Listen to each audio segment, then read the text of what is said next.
이번 주 토라 포션의 말씀은 출애굽기 25장에서 27장까지 말씀이고요. 테루마, 예물이라는 단어입니다.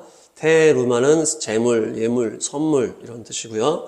룸이라는 단어가 원형입니다. 높다, 일어나다, 높여지다, 높이 올리다, 칭찬하다, 제사를 드리다 이런 의미들이 있습니다. 그래서 우리가 주님께 예물을 드리고 재물을 드리고 선물을 드림으로 주님께서 높여지시고 주님의 이름이 영광을 받으시는 거예요. 그래서 주님께서 칭찬을 받으시고 주님의 이름이 높임을 받으신다. 그래서 이 예물에 대한 말씀들이 오늘 토라 포션 또 하프타라 브리타다시아 말씀에 쭉 나오는데요. 토라 포션 말씀을 보니까 특별히 하나님의 그 성막을 만들 때 필요한 예물들을 이렇게 받아서 이 성막을 짓는 내용이 이렇게 쭉 나오고 있어요. 하나님의 성막이라는 곳은 어떤 곳입니까? 먼저 말씀 보겠습니다. 출애굽기 25장 8절 9절. 출애굽기 25장 8절 9절. 시작. 내가 그들 가운데 머물 수 있도록 그들에게 내가 머물 성소를 지으라고 하여라. 9절. 내가 너에게 보여주는 모양과 똑같은 모양으로 성막과 거기에서 쓸 모든 기구를 만들어라. 아멘. 그들 가운데 하나님께서 머무실 수 있도록 주님께서 머무실 성소를 지어라 라는 것입니다. 주님께서 모세에게 보여주는 모양과 똑같은 모양으로 만들어라라는 것입니다. 하늘의 성소의 모양을 보여주시고 그 하늘의 성소 그대로 이 땅에 만들라고 하시는 거예요. 그러니까 우리가 이 주님께 드리는 이 예물들을 가지고 만들어야 되는 게 뭡니까? 주님의 성소를 만들어야 되는 것이에요. 우리가 주님께 예물을 드리는 이유가 하나님의 영광이 임재할 수 있는 똑같은 하늘의 성소와 같은 성소를 이 땅에 재현하는 것이에요. 하늘의 것과 같은 것을 만들어내기 위해서 우리가 예물을 드린다는 것입니다. 그것이 성전의 예물의 기본 바탕 의미라는 것입니다. 기본적으로 우리가 교회에 어떤 헌금을 한다든지 예물을 드릴 때 어떤 재정적인 것으로 그냥 교회가 흘러가고 또 그곳에 교회에 섬기는 헌신하는 사람들의 어떤 생활에 대한 그런 것들로 우리가 그렇게만 생각하지만 그 예물의 핵심은 뭡니까? 하늘의 것과 같은 것이 이 땅에 이루어지게 하는 것. 그렇기 때문에 교회는 하늘의 모형으로 지어져 가는 것입니다. 겉모습뿐만 아니라 그 모든 것들이 하늘의 것을 모형으로 이 땅에 하늘의 것을 닮은 것으로 이 땅에 이루어 가는 것이에요. 그래서 교회가 천국의 모형이 되어야 하는 것입니다. 겉으로뿐만 아니라 속으로도 마찬가지고 모든 삶으로도 똑같아야 된다는 거예요. 그래서 교회는 죄인들이 모이는 곳이야. 그러니까 문제도 있고 어려움도 있어. 이렇게 말은 많이 하지만은 교회의 원래 목적은 뭡니까? 하늘의 것을 재현하는 게 바로 목적이라는 거예요. 죄인들을 바글바글하게 모이게 하려고 교회의 목적이 아니라는 것이에요. 죄인들이 교회에 오더라도 그 죄인들이 완전한 하나님의 백성으로 천국 백성으로 바뀌어서 그곳에 천국을 만들어가는 것이 교회요 하나님의 처소요 하나님의 성소의 목적이라는 것입니다. 특별히 뭐라고 하십니까? 내가 그곳에 머물 수 있도록 성소를 만들어라. 하나님께서 머물 수 있도록 성소를 만드는 게 핵심이다. 사람들도 와서 머물고 또 제사 예배를 드리지만은 가장 핵심은 뭡니까? 그곳에 하나님이 머무실 수 있어야 된다. 하나님이 머무실 수 있어야 되는 것이 바로 교회요 성소라는 것이에요. 아무리 사람이 많이 오면 뭐합니까? 하나님이 오실 수 없다면 뭐예요? 그것이 세상 모임이나 단체와 다를 바가 없다는 것이에요. 그렇기 때문에 하나님의 성소, 하나님의 집, 하나님의 교회라는 이 처소는 하늘의 것을 그대로 이 땅에 옮겨야 하고 하늘의 삶이 이 땅에 그대로 옮겨져야 되고 그래서 하나님께서 임재하실 수 있는 그런 처소가 되어야 되는 것입니다. 그렇게 하늘의 처소가 이 땅에 세워지고 주님이 임재하실 수 있도록 이 땅에 성소를 만들기 위해서 예물이 필요하다는 것입니다. 그래서 그 예물이 하늘의 것을 재현하는 데 사용되어야 된다는 것입니다. 그래서 그 예물을 통해서 주님을 높여드리고 주님의 영광을 찬양하고 주님을 칭찬하고 주님의 이름을 높이 올려드리는 그런 통로로 쓰이는 것이 바로 예물이라는 것입니다. 우리가 이것을 잊지 마시고 예물을 드리고 또 예물을 사용하고 성소를 세워가고 성소의 삶을 만들어갈 때에 언제나 우리는 하늘의 것을 재현해야 된다. 하늘의 성소를 재현해야 된다. 그래서 거룩하신 주님께서 임하시기에 부족함이 없도록 전혀 거부 반응이 없도록 거부감이 없으시도록 하늘의 것이 그대로 있기 때문에 거룩하신 주님이 임하시기에 부족함이 없도록 그렇게 주님이 임재하기에 좋은 장소로 우리가 만들어 가야 되고 그 주님의 영광만 높일 수 있는 그 성소로 만들어 가기 위해서 또 예물을 사용해야 되는 것입니다. 다음 말씀 보겠습니다. 출애굽기 25장 2절입니다. 출애굽기 25장 2절 시작. 너는 이스라엘 자손에게 말하여 나에게 예물을 바치게 하여라. 누가 바치든지 마음에서 우러나와 나에게 바치는 예물이면 받아라. 아멘. 그 예물을 드릴 때에 마음에서 우러나와 바쳐야 된다. 이렇게 말씀하시는 거예요. 그렇지 않으면 받지 말라라는 거겠죠. 마음에서 우러나와 바치는 예물이면 받아라. 마음에서 우러나와서 바치는 것이 아니면 받지 말라라는 것이에요. 이 마음에서 우러나와라는 것은 나다브입니다. 다음 보시면 나다브라는 단어인데요. 이것은 감동되다, 기꺼이 자발적으로 바치다. 또한 자원하다, 기쁘다, 즐겁다 이런 의미가 있는 거예요. 그러니까 자발적으로 바치고 즐겁고 기쁘게 바치는 것을 말하는 것입니다. 아이고 아까워라. 이거 어떻게 모은 건데 이 바치기 너무 어려워. 이러면 주님 안 받으신다는 거예요. 주님이 안 원하신다는 거예요. 그런 것은 하늘의 것이 아니기 때문에 주님 받으실 필요가 없어요. 그 사람의 마음은 하늘의 마음이 아니기 때문에 누룩이 끼고 그 죄가 성소에 들어오는 것입니다. 그래서 주님이 안 받으시고 오히려 그것이 들어오면 오염이 될 수밖에 없죠. 그래서 사도행전에서는 뭐라 합니까? 아나니아와 삽비라가 땅을 팔아서 헌금을 하려다가 아까운 거예요. 막상 땅을 팔아서 돈을 딱 받으니까 아까우니까 그 돈에서 어느 정도를 감추고 그 남은 거를 바치잖아요. 그러니까 그것을 하나님이 안 받으시는 거예요. 그래서 베드로를 통해서 분노케 하시고 그 부부를 즉결 심판해버리시다는. 그래서 그런 돈을 안 받아. 난 그런 돈을 필요 없다. 자발적으로 내고 기쁘게 내지 않으면 나는 안 받는다는 거예요. 우리가 주님께 예물을 드릴 때 또한 예물뿐만 아니라 성소를 세워가는 그 어떠한 것도 자발적인 것이 아니면은 주님이 안 받으신다. 아까 룸이라는 단어가 또 뭐가 있었다고 했어요? 제사하다, 예배하다라는 의미가 있었잖아요. 그러니까 그 제사하고 예배하고 주님의 성소에서 드려지는 모든 주님을 섬기는 모든 것들이 기도하고 예배하고 봉사하고 설교하고 이런 모든 것들이 주님께 예물로 드려지는 것인데 그것을 주님이 받지 않으신다는, 자발적이지 않아요. 하나님의 처소를 만들어가고 하나님의 성소를 만들어가고 또한 제물이나 예물뿐 아니라 모든 우리의 몸으로 하는 모든 헌신하는 모든 것들이 기쁘게 드려져야만 주님이 받으신다는 것입니다. 기꺼이 하지 않고 기쁘게 하지 않으면 어떠라는 거예요? 그 주님의 성소를 더럽히는 것이야. 더럽히는 것이다. 주님의 거룩함, 하늘의 것으로만 가득 채야 되는 이 주님의 성소와 주님의 집에 그 자발성과 기쁨이 없다면 이게 오염이 되고 더럽혀지는 거예요. 천국에 누가 자발성과 기쁨이 없겠어요? 천국은 모두가 자발성을 가지고 기쁨과 감사함으로 이렇게 찬양하는 것이 천국이잖아요. 죄가 없고 주님을 향한 사랑과 놀라운 영원한 빛만이 가득한 그곳에서 누가 억지로 하고 누가 대충 하고 누가 짜증내면서 하고 이렇게 하겠습니까? 우리가 모두가 기꺼이 하고 기쁘게 하고 즐겁게 해야 되는 것입니다.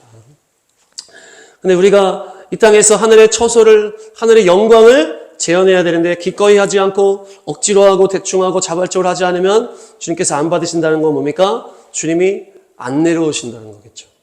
주님이 거하실 처소를 만들어야 되는데 자발적으로 하지 않으면 주님이 받지 않으신다는 것은 주님이 내려오시지 않는다. 주님이 우리 가운데 역사하지 않으신다. 그것은 울리는 꽹과리와 같다. 북치고 장구치고 노는 것에 불과하다. 금송아지 놓고 우상숭배했던 거랑 다를 바가 없다는 것이에요. 그래서 우리가 더욱 주님을 향한 경외함이 회복돼야 된다. 주님을 향한 온전한 사랑이 회복돼야 됩니다. 그래서 우리가 어떤 것을 감당할 때 우리가 너무 경직되면 또 안 되잖아요. 그래서 경직돼야 돼서 막 우리가 해야 되니까 하고 습관적으로 하고 이러면은 자발성이 떨어지는 거예요. 또한 너무 자유롭게 하다 보면 또 대충대충 하게 되고 그러면은 또 하나님의 그 완전한 거룩함이 훼손될 수 있기 때문에 우리가 이 경외함이라는 건 뭡니까? 주님을 향한 사랑과 그 두려움의 합성을 하고 그랬죠. 두려움과 사랑이 합성한 것이 바로 경외함이다. 경외함.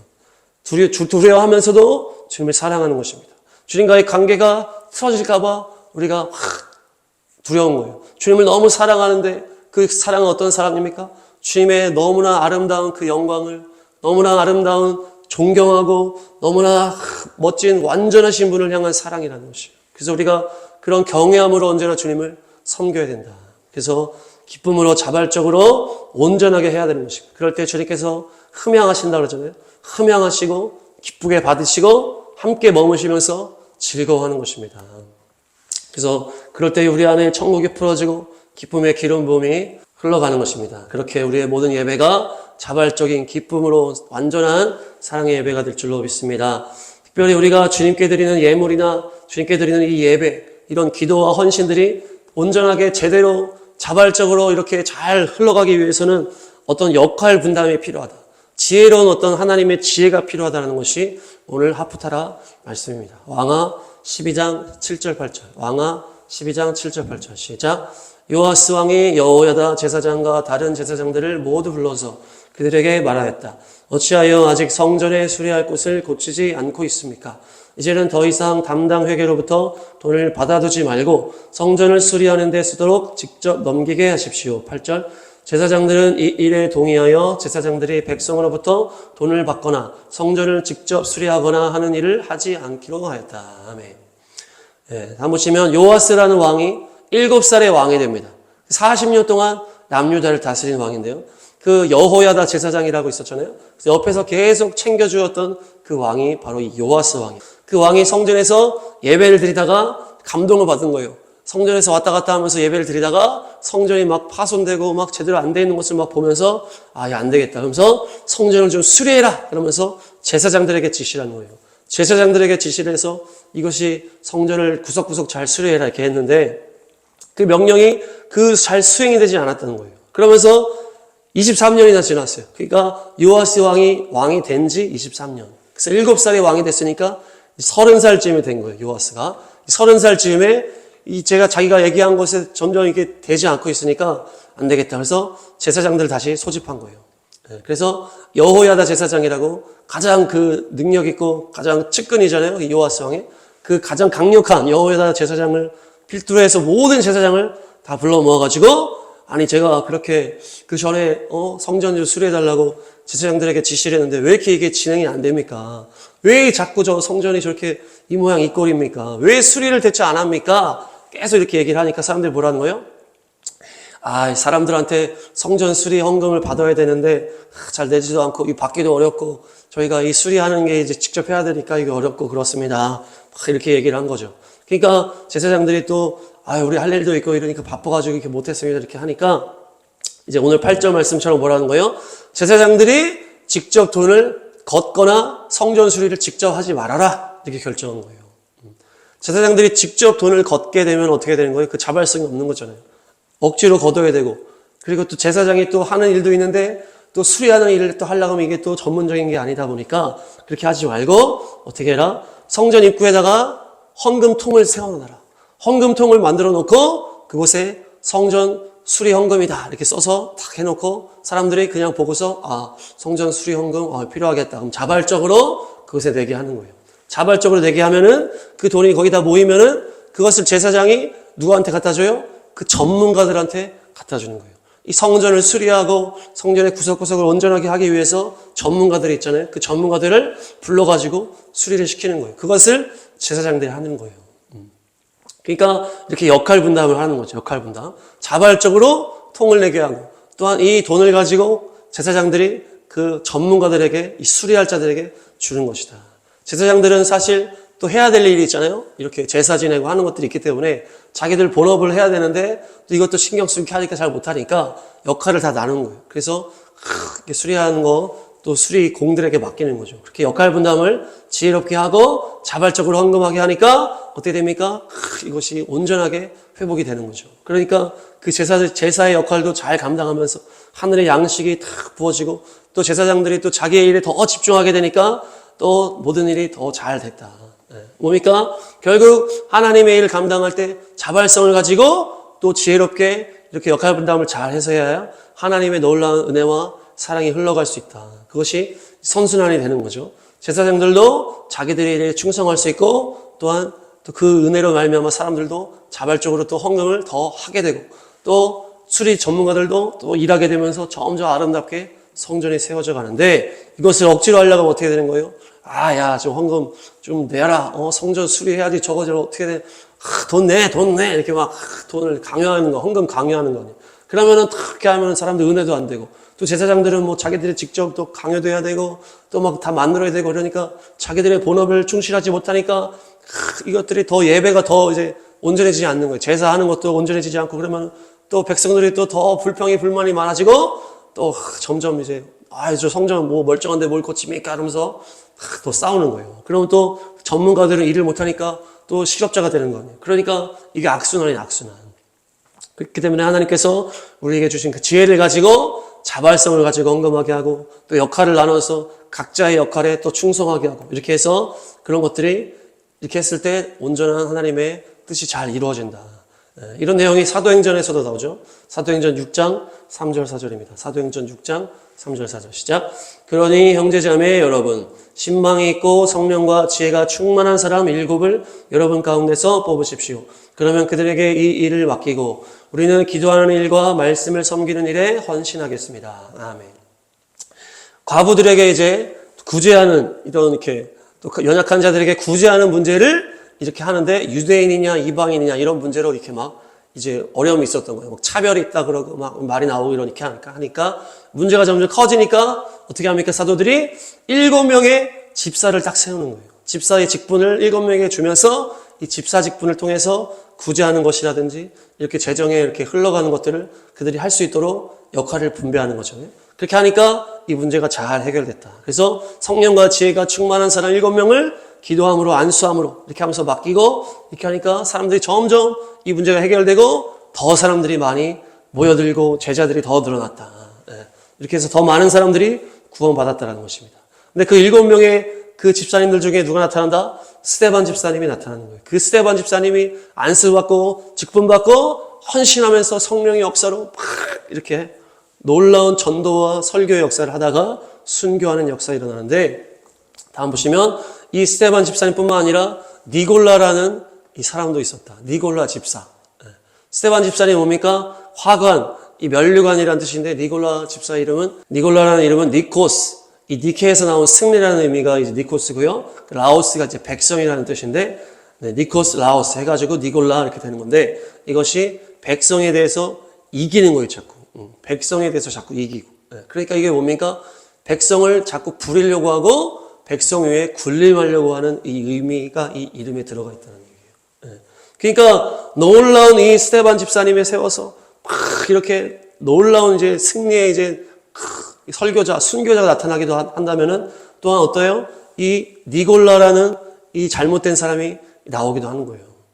이 7 집사를 세운 다음에 직분을 받았는데 이것이 하나님의 놀라운 사랑의 통로가 되지 못하고 영광을 올려드리고 승리하는 데 통로가 되지 못하고 오히려 이것을 군림하는 거에 이용하는 거예요. 자기 이름을 위해서 하는 거죠.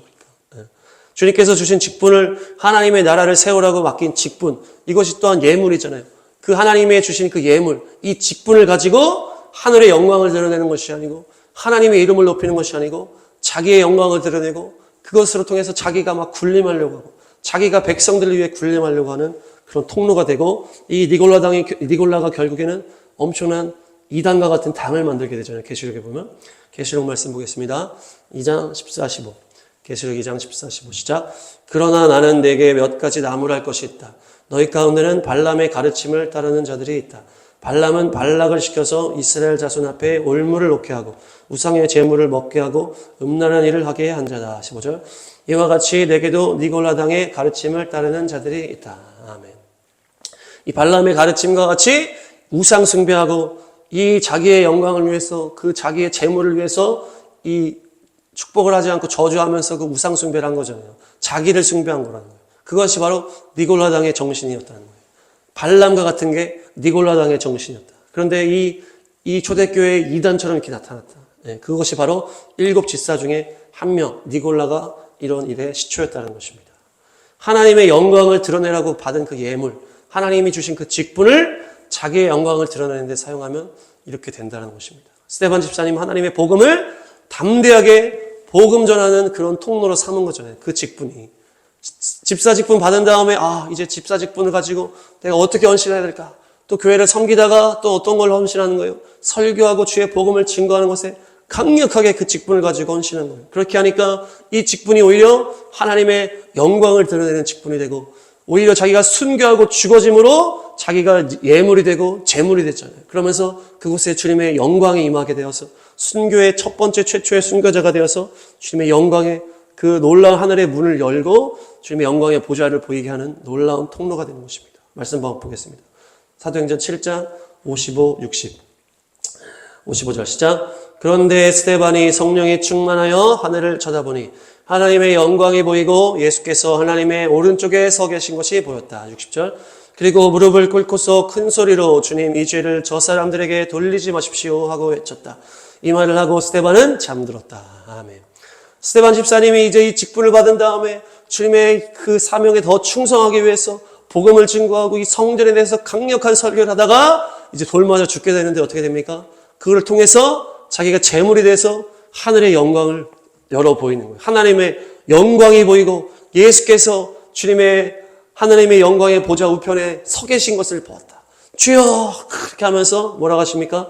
주여 이 죄를 저들에게 돌리지 마십시오. 이렇게 하면서 순교하실 때 이 멘트가 뭡니까? 예수님이 십자가에서 하셨던 이제 말씀이잖아요. 그러면서 똑같이 예수님과 같이 제물이 되셔서 순교하시면서 저 죄를 사람들에게 돌리지 마십시오 하면서 잠들었다. 순교하시는 거예요. 그러면서 이 놀라운 하나님의 이 헌신, 이 뭡니까? 이 예물과 같은 이 직분을 하늘의 문을 여는 통로로 사용했다는 것입니다.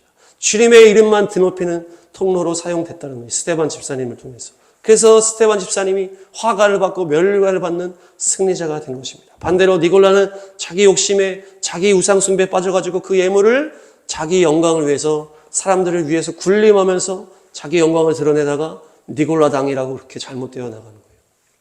우리가 자기 우상 숭배에 빠져서 주님이 주신 이 거룩한 예물과 주님이 주신 거룩한 이 직분을 가지고 망치는 일이 없어야 되겠다. 그래서 오직 이 예물과 이 직분은 뭡니까? 주님께서 하늘의 것을 이 땅에 이루게 하는 통로가 되는 것이죠. 그래서 예수님의 이름의 영광을 위해서 우리가 이 놀라운 예물과 우리의 직분을 사용하는 거룩한 통로의 사명자가 되어야 되겠습니다. 마지막 브릿 하다샤 말씀인데요.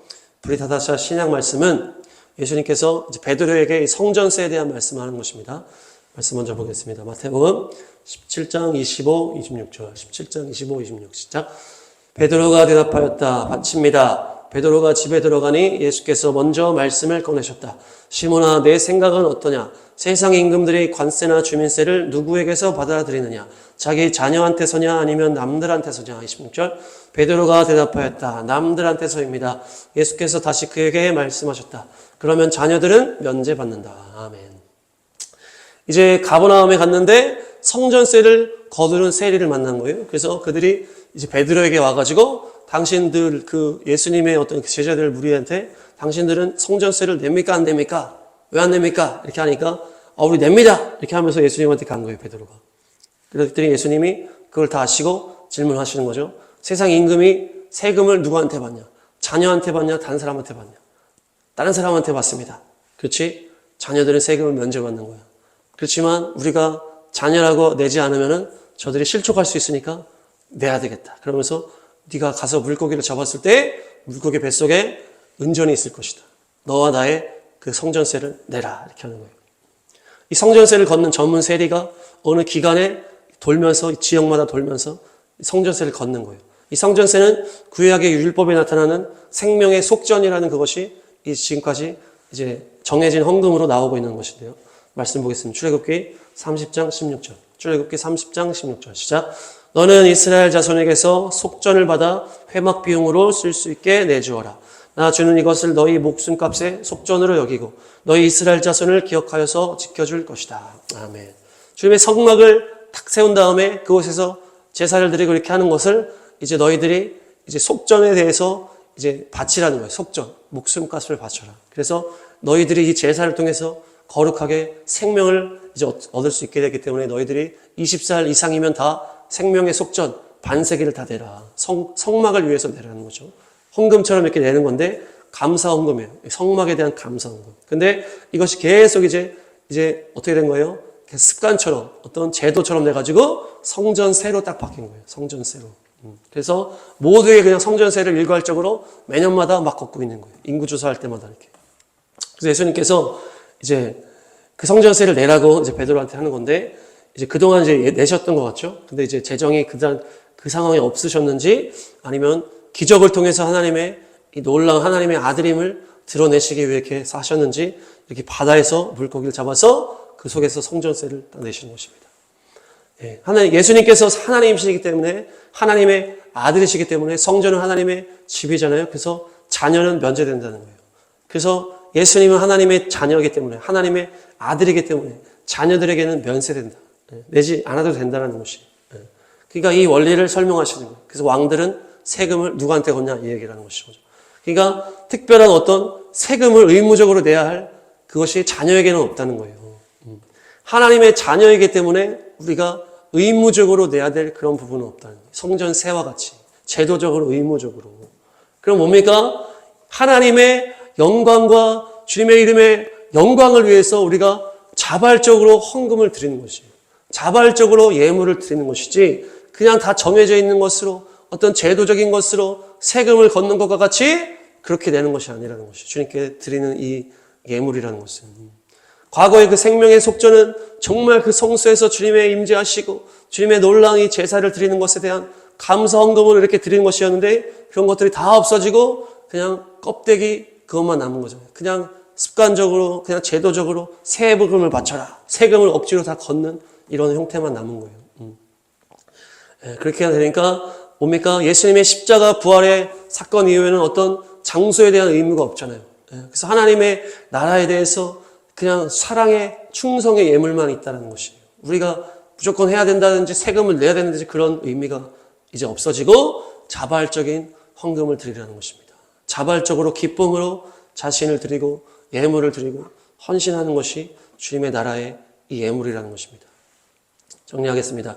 테루마, 이 예물이라는 것은 주님께 예물을 드림으로 주님의 이름을 높여드리는 것이에요. 그러나 이 예물의 목적은 하늘에 있는 제단을 그대로 이 땅에 옮기는 것이 목적이에요. 그냥 흘러가게 하는 것이 아니고 하늘의 뜻이 이 땅에 이루어지기 원한다. 하늘의 제단이 이 땅에 그대로 흘러가기를 원하고 하늘의 천국이 이 땅에 재현되기를 원한다. 그래서 그것을 위해서 우리가 자발성과 기쁨과 즐거운 헌신과 그 사랑을 바탕으로 주님께 예물을 드리고 우리가 헌신을 해야 된다. 그래서 그것을 위해서 어떻게 된다? 하늘의 지혜와 어떤 자발성이 잘 흘러갈 수 있도록 활성화될 수 있도록 지혜롭게 해야 된다. 그래서 하나님의 영광이 임하고 그것이 모두에게 흘러가서 자발적인 예물이 온전하게 흘러가서 은혜를 받고 또 자발적으로 헌금을 하고 그 사랑의 선순환이 될 수 있도록 지혜를 가지고 해야 된다. 그러나 그것이 자기의 영광을 드러내기 위해서 자기 이름을 높이기 위해서 사용되게 되면 니골라당과 같이 우상 숭배로 빠지고 백성 위에 자꾸 군림하려고 하고 자기가 그것들을 이용해서 숭배를 받으려고 하는 우상 숭배로 빠지게 된다는 것입니다. 그러나 스데반 집사님과 같이 주님께서 주신 그 예물, 하나님의 그 거룩한 통로, 그 직분을 주셨을 때 우리가 이 예물을 드림으로 복음의 통로가 되고 주님의 이름을 높여드리는 놀라운 통로가 되어야 되겠다. 어떤 성전세와 같이 어떤 의무로 바치는 것이 아니고 자녀들에게는 자발적인 사랑만 있을 뿐이다. 우리가 하나님의 영광을 사모함으로 내가 주님의 얼굴을 구합니다. 주님의 천국이 이곳에 임하기를 원합니다. 주님의 성소가 우리의 성소가 되기를 원합니다. 그 사랑하는 마음으로 자발성을 가지고 주님의 영광을 향해서 우리가 예물을 드리고 헌신하고 그 직분 가운데 충성할 때 주님의 나라와 주님의 뜻이 우리 가운데 우리 교회 가운데 이루어지게 될 줄로 믿습니다.